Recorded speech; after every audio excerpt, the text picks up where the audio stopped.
On behalf of the General Assembly, I have the honor to welcome His Excellency Nana Addo Dankwa Akufo-Addo, President of the Republic of Ghana, and to invite him to address the Assembly.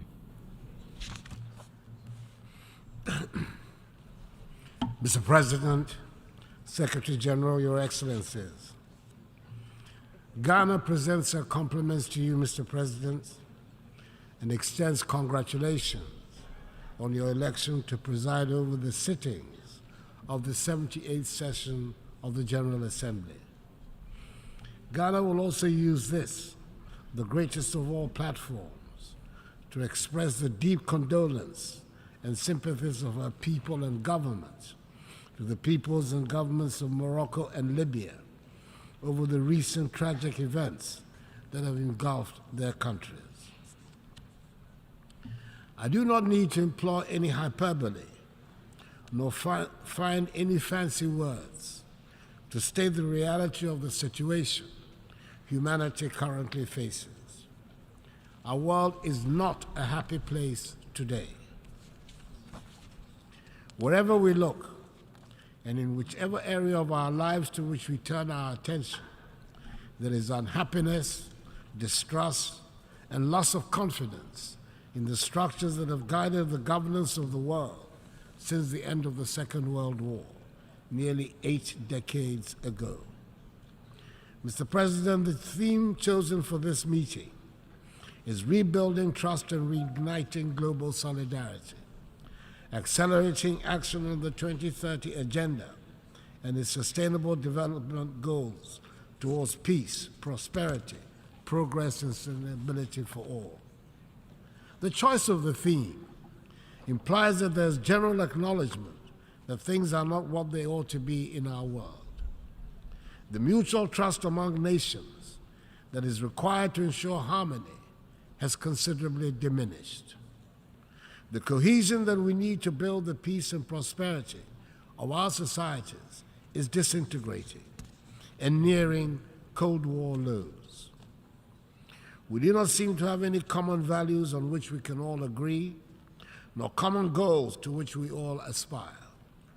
The fault lines are not just between poor and rich, or the South and North, or the developed and developing countries.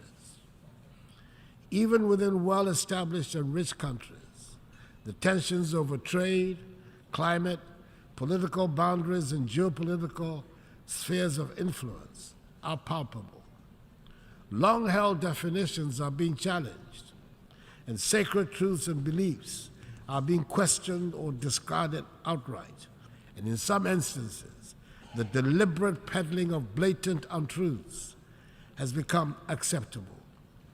This organization, the United Nations, under whose auspices we, the nations of the world, are gathered for the annual review of the world, was established in the belief that our common humanity would be the overriding consideration in dealing with the problems that would invariably arise when we deal with one another. There is no doubt that the organization has achieved a great deal in its 78 years of existence, of which we can all be justifiably proud. But it is also true that the reluctance by the nations that were the major powers at the formation of the organization to agree to any reform to reflect present realities has led to the undermining of the credibility of the United Nations and some of its organs, in particular, the Security Council. Ghana is currently serving out the second of its 2-year term on the Security Council as a non-permanent member. This is the 4th time in the 66 years since we joined the UN, the first post-colonial African nation to do so, that we've had the privilege of serving on the Council. Mr. President, it has been a sad and disappointing experience for us. We've witnessed it firsthand, over and over again, that the big powers of the United Nations might be preaching democracy, fairness, and justice around the world, but are happy to practice the opposite here at the United Nations, prioritizing parochial interests over those of humanity.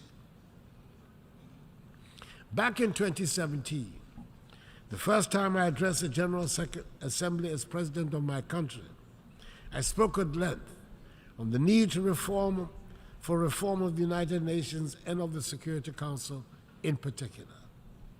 I said then that the urgent need to reform this organization had been talked about and scheduled for a long time, but somehow we've never found the courage and the will to execute it.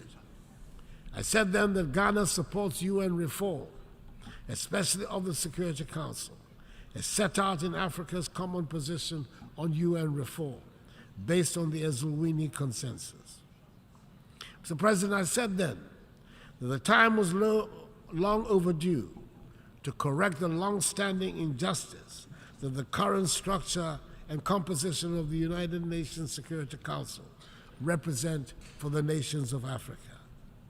After serving on the Council at this difficult time in the world, our views on the need for reform have been even more strongly reasserted. We cannot continue to preach democracy, equality, and good governance around the globe. We cannot insist on peace and justice in the world when our global organization is seen by the majority of its members and the people of the world as hampered by an unjust and unfair structure. Mr. President, the Assembly has quite properly chosen the rebuilding of trust as critical in restoring stability and prosperity to our world. We cannot rebuild that trust when the organization that should bind us is seen by many as helping to perpetuate an unfair world order, which is reinforced by an inequitable, dysfunctional global financial architecture. Mr. President, for the past year and a half, a full-scale war is being waged in the center of Europe. The United Nations appears unwilling or unable to influence the events taking place in Ukraine. Ghana has sat on the Security Council throughout this period and can testify that the global solidarity we seek to reignite under the umbrella of the UN will only happen if and when it suits those who wield the mighty power of veto. And at the moment, there's nothing to show that these countries have any interest or inclination to do so. Ghana still believes that this organization provides the best vehicle for the world to manage its hydra-headed problems, but it can only function effectively and meet our expectations when we reform the pillars upon which it rests. Anything short of that will continue to undermine its credibility. Mr. President, I do not refer to the events in Ukraine and seek to pretend to ignore the tragic events in my own neighborhood of West Africa and the Sahel. Instability in the Sahel and widespread terroristic activities have put West African countries under severe political pressure and economic strain. Several countries in the region have lost vast stretches of territory to the rampaging terrorists. Coup d'etats have reemerged as what some mistakenly hope would be the solution to the threats that confront their nations. We in the West African region are trying as best as we can, under the very trying conditions we face, to deal with the situation. We are convinced that the conflicts that continue to plague our continent and our region, in particular, would be more satisfactorily resolved if the international community was to support, not undermine, the efforts of our regional and continental organizations to deal with them. Africans fought and died in the Second World War in defense of Europe and her allies, who reset the world towards the path of peace and prosperity that their nations and citizens have enjoyed for decades now. It is surely time for the world to reciprocate in our time of need. Mr. President, we in Ghana are holding firm to our belief in democracy as the best route to build the prosperous nation that is our aim. It is true that the economic dividends that many of our citizens justifiably expect from the democratic process have not come as fast as had been anticipated. But we're determined to hold fast to the course because we believe that ultimately it will succeed in delivering freedom and prosperity for the mass of our people. We're also having to countenance for the first time in recent human history not just the question of democracy and a deliberate campaign of disinformation against democracy, but also the propagation of authoritarian rule as the faster route to economic advancement. The belief of young people in democracy as the governance model best suited to build peace and prosperity in our society is under systematic attack. The economic impact of COVID-19 pandemic and the impact of the war in Ukraine have only added to the pressure and the anxiety of our young people. We can also certainly do without having to spend the huge amounts of money we currently spend on security at our northern borders in particular. At this time, unhappily, we feel no sense of the international solidarity that we believe we should receive. It is surely in the interest of the whole world that West Africa should be peaceful and prosperous. We want our young people to be part of a peaceful and prosperous West Africa, rather than part of the thousands that arrive at an unwelcoming Europe after perilous journeys across the Sahara and the Mediterranean Sea. Mr. President, we do not seek to shirk any responsibility for the problems we face that are of our own making. And it bears repeating that we are not craving for sympathy, and we do not want to be a scar on anybody's conscience. But we cannot, and the world should not pretend that the present-day economic and social conditions of Africa have nothing to do with the historical injustices that have fashioned the structures of the world. It is time to acknowledge openly that much of Europe and the United States have been built from the vast wealth harvested from the sweat, tears, blood, and horrors of the transatlantic slave trade and the centuries of colonial exploitation. Maybe we should also admit that it cannot be easy to build confident and prosperous societies from nations that for centuries have their natural resources looted and their peoples traded as commodities. For centuries, the world has been unwilling and unable to confront the realities of the consequences of the slave trade. But gradually, this is changing, and it is time to bring the subject of reparations firmly to the fore. Granted, the current generations are not the ones that engaged in the slave trade, but that grand inhuman enterprise was state-sponsored and deliberate, and its benefits are clearly interwoven with the present-day economic architecture of the nations that designed and executed it. Reparations must be paid for the slave trade. No amount of money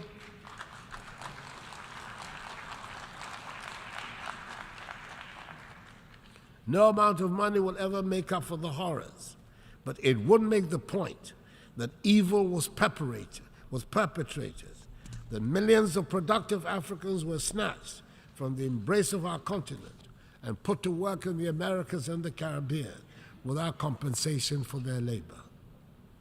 If there are any hesitations in some minds about the paying of reparations, it is worth considering the fact that when slavery was abolished, the slave owners were compensated for the loss of the slaves because the human beings were labeled as property, deemed to be commodities.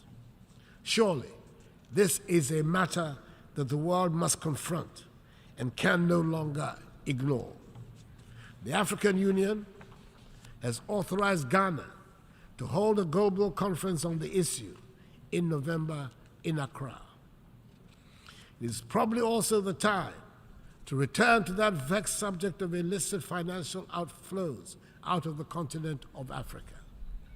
I refer to the report of the panel chaired by the highly respected former South African President Thabo Mbeki, on the illicit flow of funds from Africa, which states that Africa is losing annually more than 88 billion United States dollars through illicit financial outflows. Yes, those monies too must be returned to the continent.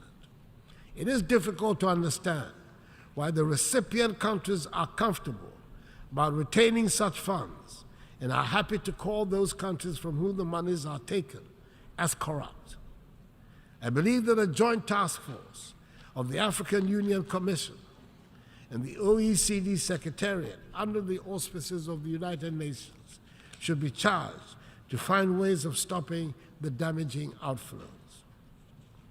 Mr. President, before the pandemic, we, like many other parts of the world, were making progress with the 17 SDGs, and we had good reason to believe we would achieve the 2030 target. Today, the picture we have on our performance is not very bright. Most of the 21 targets designated for achievement by 2020 have not been met, and we are not on track to achieve many other targets by 2030. According to the 2023 SDG report, just 12% of the SDG targets are on track to be achieved. Progress on 50% of the targets is weak. The most disappointing part is that we have stalled or retrogressed more than 30% of the targets. We need to accelerate action on the entire project. Mr. President, it is within our capacity to turn things around. A good start would be to make the needed changes to the structures of our organization. Then we can rebuild trust and reignite global solidarity. Mr. President, I thank you for your attention.